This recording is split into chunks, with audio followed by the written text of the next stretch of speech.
Welcome to whistle.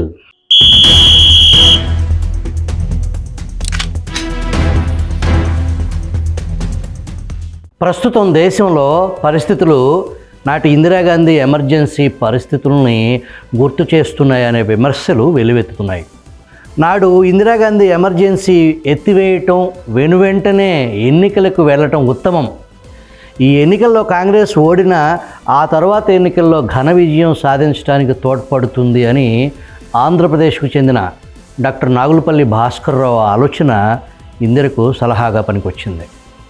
Indira emergency నాటి పరిస్థితులపై మిత్రులు Visalandhra editor RV Ramarao edit page నుంచి ఈ వీడియో లాగ్.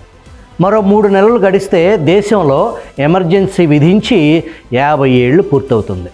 దేశంలో క్రమశిక్షణ తప్పిందని, అందుకే ఎమర్జెన్సీని విధిస్తున్నామని అప్పటి ప్రధానమంత్రి ఇందిరాగాంధీ సమర్థించుకున్నారు. అవినీతికి వ్యతిరేకంగా గుజరాత్లో విద్యార్థులు భారీ ఎత్తున ఉద్యమించారు. ఈ ఉద్యమం వెనుక ఆర్ఎస్ఎస్ హస్తం ఉంది. ఆ ఉద్యమంలో ప్రధాన పాత్రధారి ఆర్ఎస్ఎస్ఏ. ఈ ఉద్యమానికి లోక్ నాయక్ జయప్రకాష్ నారాయణ కూడా మద్దతిచ్చారు. దాంతో అవినీతి వ్యతిరేక ఉద్యమం దక్షిణాదిలో మినహా మిగతా ప్రాంతాల్లో విస్తృతమైంది. అల్లకల్లోల పరిస్థితి ఏర్పడింది. దానికి తోడు ఎన్నికల్లో ఇందిరాగాంధీ అక్రమాలకు పాల్పడ్డారని అలహాబాద్ హైకోర్టు తీర్పు చెప్పింది. ఈ తీర్పును శిరసా వహించటం ఇందిరాగాంధీకి ఇష్టం లేదు. ఎమర్జెన్సీ విధించటానికి ఇది కూడా ఒక కారణమైంది. 1975 జూన్ 25వ తేదీ అర్ధరాత్రి ఇందిరాగాంధీ రేడియో ద్వారా జాతి జనులను ఉద్దేశించి ప్రసంగిస్తూ రాష్ట్రపతి ఎమర్జెన్సీ విధించారు, కానీ భయపడాల్సిన పని లేదు అన్నారు. అయితే అదే రోజు అర్ధరాత్రి దేశంలోని అనేక మంది ప్రతిపక్ష నాయకుల్ని అరెస్ట్ చేసి జైళ్లలో తోశారు. ప్రాథమిక హక్కులన్నీ రద్దయ్యాయి.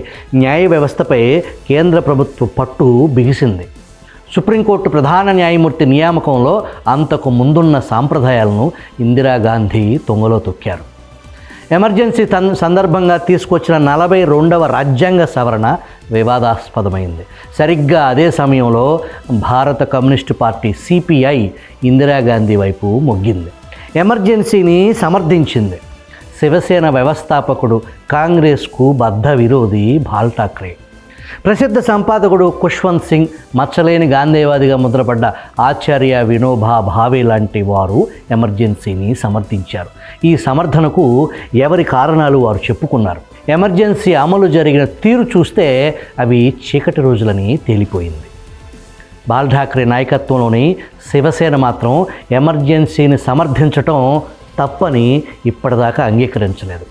ఎమర్జెన్సీ విధించిన రోజు చీకటి రోజు అయితే ప్రస్తుతం కేంద్ర ప్రభుత్వం ఏలుబడిలో అనేక చీకటి రోజులు ఉన్నాయి అని సంజయ్ రౌత్ శివసేన అధికారిక పత్రిక సామ్నాలో దాదాపు 3 ఏళ్ల కిందట రాసిన వ్యాసంలో పేర్కొన్నారు. పెద్ద నోట్లను రద్దు చేసిన రోజు కూడా చీకటి రోజే అని ఆయన అన్నారు. 1977లో ఎమర్జెన్సీని తొలగించారు.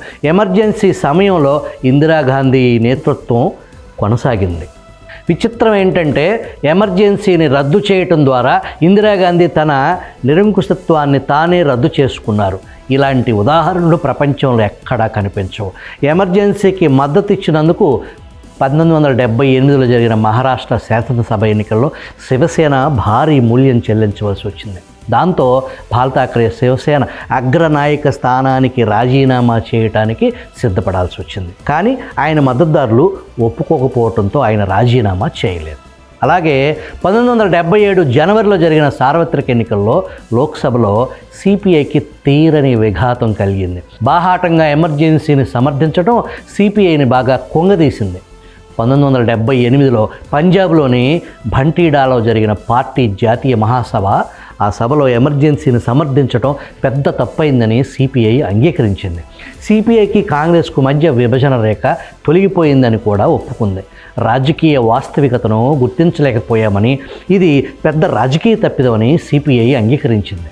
ఎమర్జెన్సీ విధించడం వల్ల మితవాద ప్రతీత శక్తులు ఓడిపోతాయనుకున్నాం, కానీ ఎమర్జెన్సీ నిరంకుశత్వానికి దారితీసిందని సిపిఐ భావించింది. అయితే ఎమర్జెన్సీని సత్వరం తొలగించాలని డిమాండ్ చేసిన కూడా సిపిఐనే. ఎమర్జెన్సీ సమయంలో ఎలాంటి రాజకీయ కార్యకలాపాలు అనుమతించేవారు కాదు. కానీ ఎమర్జెన్సీ అంత్యదశలో ఎమర్జెన్సీని తొలగించాలని సిపిఐ సమావేశాలు నిర్వహించి కోరింది.